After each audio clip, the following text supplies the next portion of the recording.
ध्यानाभ्यास के इस दिव्य अनुष्ठान में आपका हार्दिक स्वागत है। अभिनंदन है, अभिवादन है। ध्यानाभ्यास के लिए कृपया अपने नेत्रों को बंद कर लीजिए। बाह्य विषयक उपयोग को रोकिए। बाह्य विषयक उपयोग से ही रागादिक की उत्पत्ति होती है। रागादिक जीव के सुख का घात करते हैं, इसलिए रागादिक दोषों से निवृत्ति के लिए बाह्य विषयक उपयोग को रोकिए। जिस पदार्थ को देखा जाना नहीं हो उसके प्रति राग द्वेष मोह उत्पन्न नहीं होता। इसलिए वीतराग होने के लिए बाह्य विषयक उपयोग रोकिए, पर पदार्थों को देखना जानना बंद कीजिए।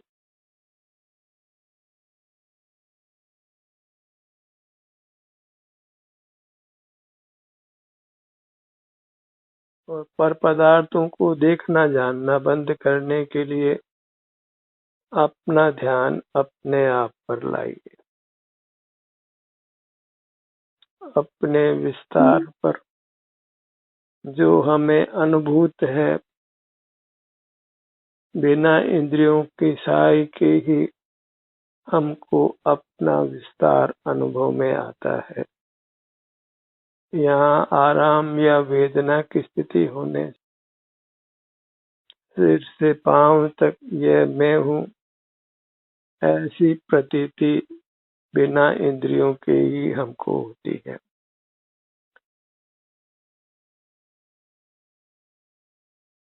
इसलिए नेत्रों को बंद रखकर अन्य इंद्रियों को भी के भी विषयों को जानना बंद कर अपना ध्यान अपने आप पर लाइए।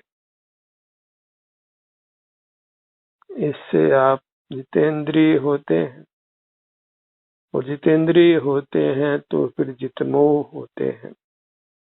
मोह की सेना को आप जीत लेते हैं और मोह से जीव दुख का अनुभव करता है।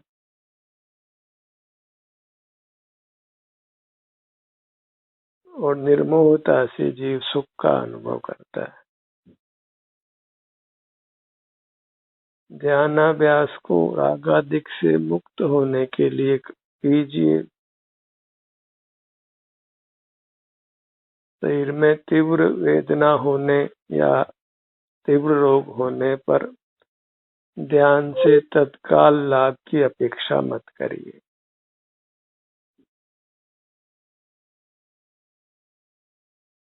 वेदना की रोग की तीव्र स्थिति में अधिक काल की स्थिति होने पर ध्यान का अभ्यास करने पर भी लाभ नहीं हो, यह संभव है।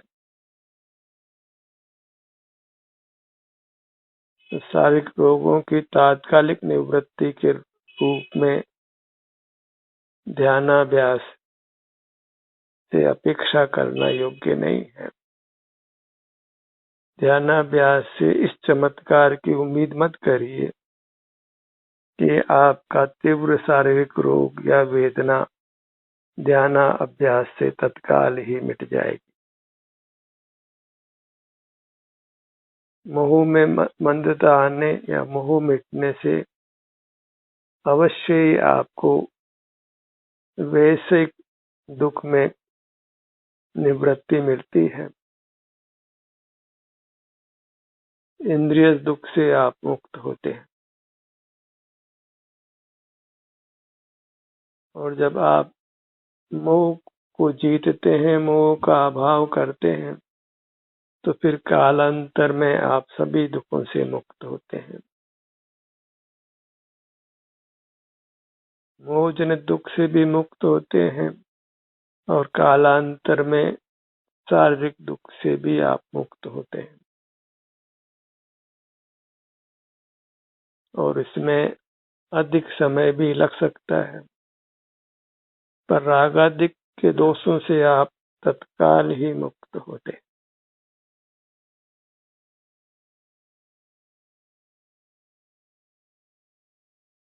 बंध का हेतु राग द्वेष का होना है, शारीरिक दुख बंध का हेतु नहीं है।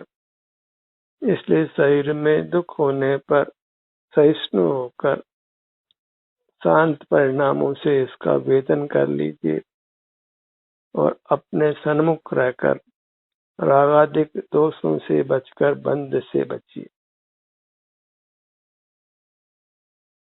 इससे वर्तमान भी रागादिक से मुक्त होने से आप इंद्रिय मानसिक दुखों से मुक्त होंगे और फिर भविष्य में भी कर्म का बंध मिटने के कारण भविष्य में भी आप सुखी होंगे। अपना मुख अपनी ओर रखिए। सभी ध्यानार्थियों से मेरी प्रार्थना है कि वो ध्यान को रोग की चिकित्सा के रूप में प्रस्तुत नहीं करें, वेदना मुक्ति के रूप से प्रसिद्ध नहीं करें, इसको रागादिक दोष मिटने के रूप में ही प्रस्तुत करें।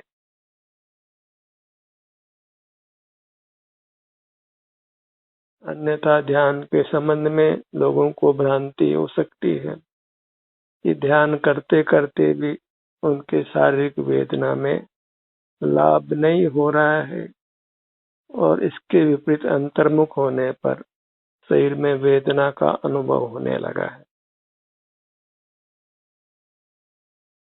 क्योंकि अंतर्मुख होने पर शरीर में जो भी रोगादिक होते हैं, कर्म का बंध होता है, उस संबंधी वो कर्म उदय में आता है और उसका फल वेदना के रूप में अनुभव में आ सकता है।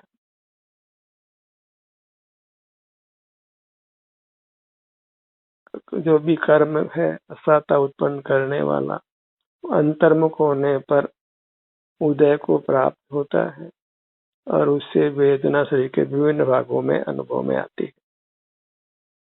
ध्यान करने से हमको शरीर में वेदना अनुभव में आने लगी, इस कारण से वे ध्यान को छोड़ भी सकते हैं। ध्यान के लाभ के रूप में वीतरागता को ही प्रस्तुत करिए। मानसिक तनावों से, इंद्रिय दुखों से आप मुक्त होते हैं और फिर कालांतर में आप शारीरिक वेदना से भी निवृत्त होते हैं। तत्काल ही शारीरिक वेदना से मुक्त हूं, ऐसा बिल्कुल भी नहीं है। इस रूप से यदि आप ध्यान को प्रस्तुत करते हैं तो कितने लोग ध्यान से दूर भी हो सकते हैं, मोक्ष मार्ग से दूर भी हो सकते हैं और वह बहुत बड़ा नुकसान होगा। ध्यान के लाभ में वीतरागता का लाभ ही प्रस्तुत किया जाना चाहिए और वीतरागता का लाभ बड़ा लाभ है। जब आप जितेंद्रिय होते हैं तो आप जितमोह होते हैं। शारीरिक वेदना का लाभ क्रम क्रम से कालांतर में होता है। रागादिक दोष मिटने से फिर रोगादिक दोष भी मिटते हैं, पर प्रथम जो लाभ है वह रागादिक दोष मिटने रूप है। अपने ध्यान को अपने आप पर रखिए, अपने सिर से पैरों तक।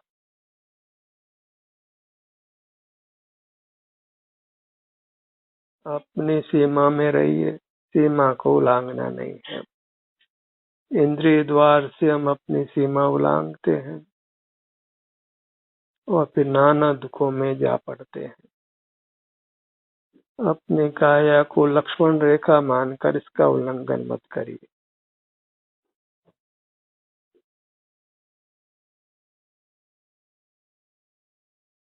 अपना निवास स्थान अपना शरीर ही है।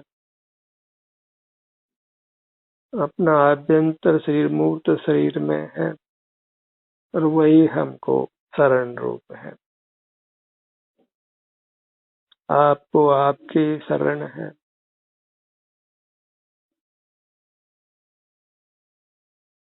इंद्रिय दुख, मानसिक दुख बहुत बलवान दुख हैं, उनसे आप तत्काल ही निजात पाते हैं।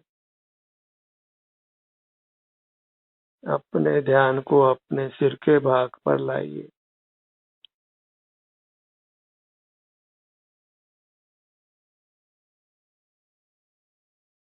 सिर के भाग में वेदना भी अनुभव में आ सकती है, जो कदाचित आप बहिर्मुख हो तो अनुभव में नहीं आवे और अंतर्मुख हो तो अनुभव में आने लगे। तो आप ऐसा महसूस कर सकते हैं कि ध्यान के पल में वेदना उत्पन्न हुई, पर वास्तव में तो जो वेदना उत्पन्न करने वाला कर्म है वह अपना फल देकर जाता है। अपना मुख अपनी ओर रखिए, यही धर्म का पुरुषार्थ है। बाह्य विषय उपयोग को रोकना और अपना मुख अपनी ओर रखना, यही धर्म का स्वरूप है। इसके बाहर कोई धर्म का स्वरूप नहीं है। धर्म के स्वरूप को फैलाना नहीं है। बहिर्मुख जीव ही धर्म को नाना रूपों में प्रेषित कर धर्म को बदनाम करते। धर्म मात्र अपने स्वरूप को धारण करना है, अपनी दिव्य काया के आश्रय से जीना है, स्वाधीन स्वावलंबी, अपने ही सुख को भोगते हुए रहना है, क्योंकि हम स्वयं सुख के बने हुए हैं। इसलिए अपने सन्मुख रहकर सुख को भोगना वही हमारा अधिकार भी है और वही धर्म भी है। मोही लोग धर्म को नाना रूप से परिभाषित करते हैं।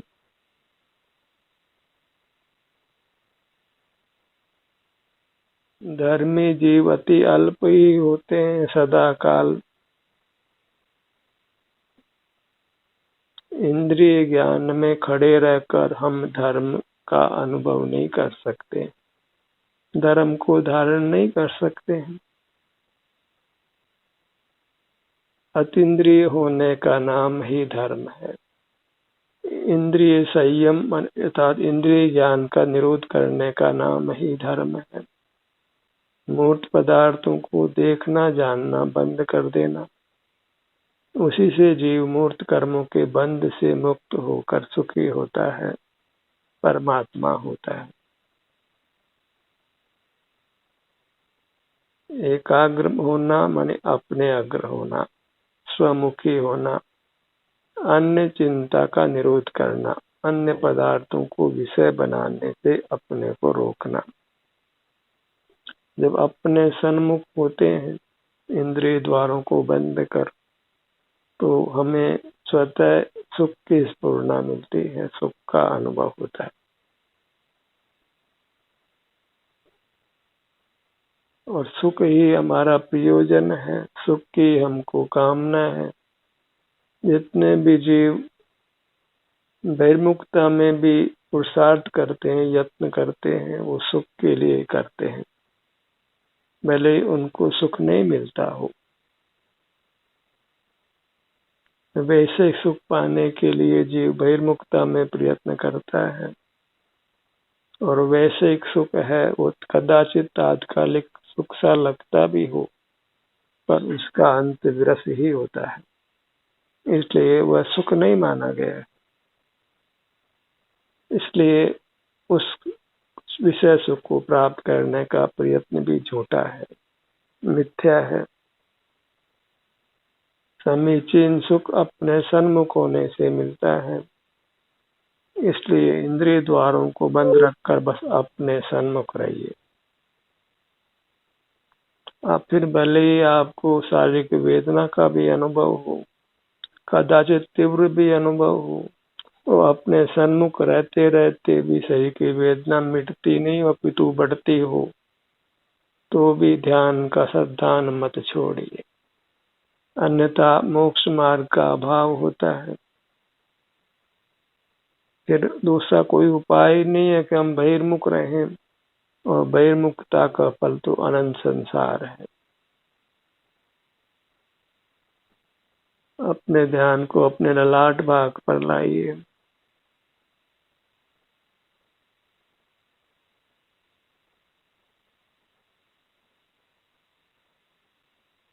ये वीतराग होने की अत्यंत सुगम विधि है, यही ध्यान की विधि है। तो अन्य रूप से ध्यान को परिभाषित करना योग्य नहीं है।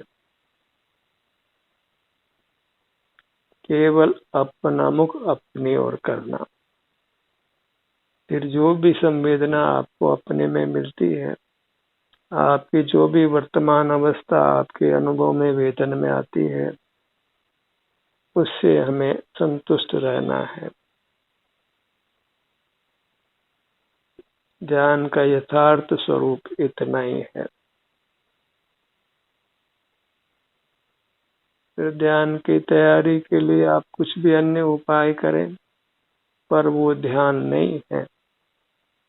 ध्यान मात्र अपना मुख अपनी ओर करना है। आप सिर से पांव तक है, इतना ही अपना विस्तार हमारे अनुभव में भी आता है। तो बस अपने इतने विस्तार तक ही अपने ध्यान को लाना है। इतनी से बात का क्या विस्तार किया जाए, क्या उसके लिए शास्त्र पठन पाठन किया जाए, कितना क्रियाकांड किया जाए, उसमें समय ही नष्ट होता है, उपयोगी नष्ट होता है, धर्म की प्राप्ति नहीं होती। इतने जीव अल्पायु में ही मुक्ति प्राप्त कर लेते हैं, इस समीचीन मार्ग को समझकर पाकर उसका आचरण करके। क्योंकि इस काल में हमारी आयु थोड़ी है, इसलिए थोड़ी सी आयु में ही हमको धर्म का को समझ लेना है, उसका श्रद्धान कर लेना है, और यथासंभव उसका आचरण कर लेना है। जिनको बाह्य कार्यों से सहज ही निवृत्ति है, वे अपना अधिक से अधिक समय इंद्रिय द्वारों को बंद कर अपनी मुख को अपनी ओर करके व्यतीत करना चाहिए। भले ही आप सुख से बैठकर या सुख से लेटकर अपना मुख अपनी ओर रखें, और उससे आपको तात्कालिक शांति का अनुभव होगा। मानसिक उहापोह मिटने से आप सहज ही सुख का अनुभव करते हैं, आनंद का अनुभव करते हैं। उस आनंद को, उस सुख को पहचान कर अपना मुख अपनी ओर रखिए।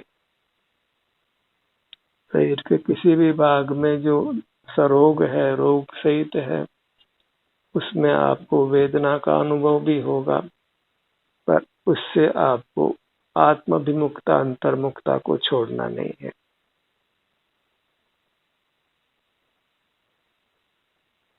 क्योंकि ध्यान अपने वर्तमान पर्याय का वेदन करने रूप है, और वर्तमान पर्याय में कोई असाता की स्थिति बनी हो, तत्संबंधी कर्म का विपाक हो, तत्संबंधी शरीर में विकृति हो, उससे ध्यान के से तत्काल ही कोई चमत्कार हो जाता हो, ऐसी अपेक्षा करना कराना बिल्कुल ठीक नहीं है।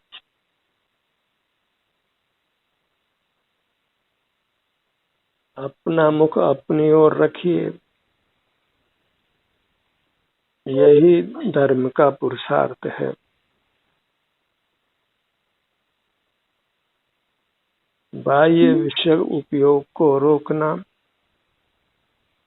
और अपना मुख अपनी ओर रखना, यही धर्म का स्वरूप है। इसके बाहर कोई धर्म का स्वरूप नहीं है। धर्म के स्वरूप को फैलाना नहीं है। बहिर्मुख जीव ही धर्म को नाना रूपों में प्रेषित कर धर्म को बदनाम करते हैं।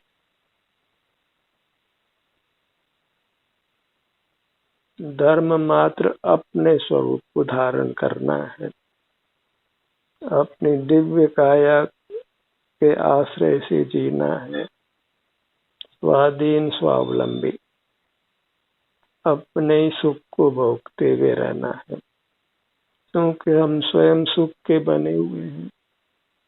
इसलिए अपने सन्मुख रहकर सुख को भोगना वही हमारा अधिकार भी है और वही धर्म भी है।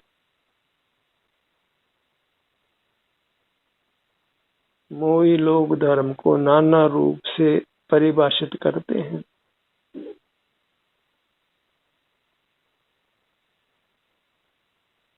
धर्मी जीव अति अल्प ही होते हैं, सदा काल इंद्रिय ज्ञान में खड़े रहकर हम धर्म का अनुभव नहीं कर सकते, धर्म को धारण नहीं कर सकते हैं। अतीन्द्रिय होने का नाम ही धर्म है। इंद्रिय संयम अर्थात इंद्रिय ज्ञान का निरोध करने का नाम ही धर्म है। मूर्त पदार्थों को देखना जानना बंद कर देना, उसी से जीव मूर्त कर्मों के बंध से मुक्त होकर सुखी होता है, परमात्मा होता है। एकाग्र होना माने अपने अग्र होना, स्वमुखी होना, अन्य चिंता का निरोध करना, अन्य पदार्थों को विषय बनाने से अपने को रोकना। जब अपने सन्मुख होते हैं इंद्रिय द्वारों को बंद कर, तो हमें स्वतः सुख की स्फुरना मिलती है, सुख का अनुभव होता है। और सुख ही हमारा प्रयोजन है, सुख की हमको कामना है। जितने भी जीव बहिर्मुखता में भी पुरुषार्थ करते हैं, यत्न करते हैं, वो सुख के लिए करते हैं, भले उनको सुख नहीं मिलता हो। वैसे सुख पाने के लिए जीव बहिर्मुखता में प्रयत्न करता है, और वैसे एक सुख है वो कदाचित तात्कालिक सुख सा लगता भी हो, पर उसका अंत विरस ही होता है, इसलिए वह सुख नहीं माना गया। इसलिए उस विषय सुख को प्राप्त करने का प्रयत्न भी झूठा है, मिथ्या है। समीचीन सुख अपने सन्मुख होने से मिलता है, इसलिए इंद्रिय द्वारों को बंद रखकर बस अपने सन्मुख रहिए। आप फिर भले ही आपको शारीरिक वेदना का भी अनुभव हो, कदाचित तीव्र भी अनुभव हो, तो अपने सन्मुख रहते रहते भी शरीर की वेदना मिटती नहीं अपितु बढ़ती हो, तो भी ध्यान का साधन मत छोड़िए, अन्यथा मोक्ष मार्ग का अभाव होता है। फिर दूसरा कोई उपाय नहीं है कि हम बहिर्मुख रहें, और बहिर्मुखता का फल तो अनंत संसार है। अपने ध्यान को अपने ललाट भाग पर लाइए।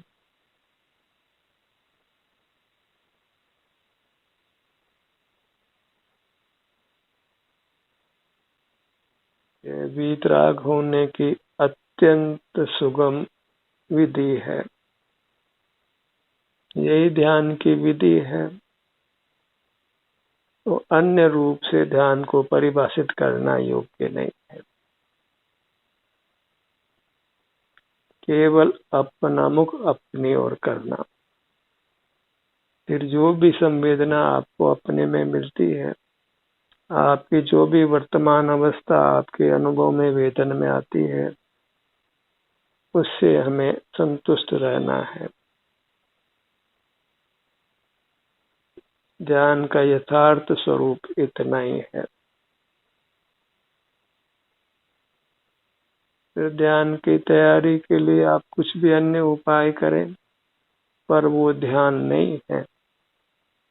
ध्यान मात्र अपना मुख अपनी ओर करना है। आप सिर से पांव तक है, इतना ही अपना विस्तार हमारे अनुभव में भी आता है। तो बस अपने इतने विस्तार तक ही अपने ध्यान को लाना है।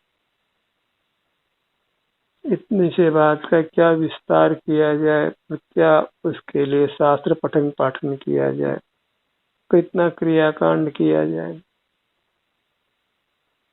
उसमें समय ही नष्ट होता है, उपयोगी नष्ट होता है, धर्म की प्राप्ति नहीं होती। कितने जीव अल्पायु में ही मुक्ति प्राप्त कर लेते हैं, इस समीचीन मार्ग को समझकर पाकर उसका आचरण करके। क्योंकि इस काल में हमारी आयु थोड़ी है, इसलिए थोड़ी सी आयु में ही हमको धर्म को समझ लेना है, उसका श्रद्धान कर लेना है और यथासंभव उसका आचरण कर लेना है।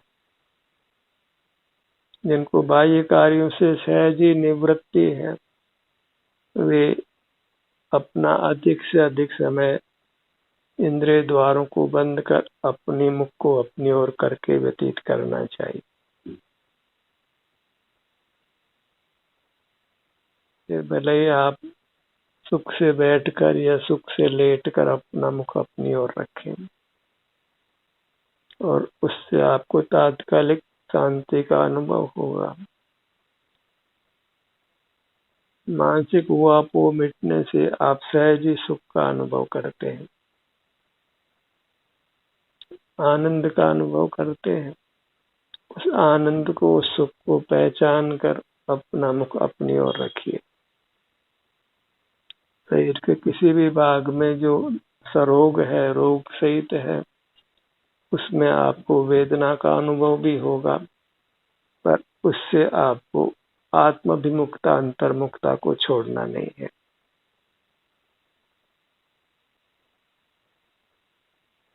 क्योंकि ध्यान अपने वर्तमान पर्याय का वेदन करने रूप है, और वर्तमान पर्याय में कोई असाता की स्थिति बनी हो, तत्संबंधी कर्म का विपाक हो, तत्संबंधी शरीर में विकृति हो, उससे ध्यान के से तत्काल ही कोई चमत्कार हो जाता हो, ऐसी अपेक्षा करना कराना बिल्कुल ठीक नहीं है। एक वीतरागता के लाभ को ही ग्रहण करिए। ध्यान का सत्र यही समाप्त होता है। आपकी सहभागिता के लिए धन्यवाद।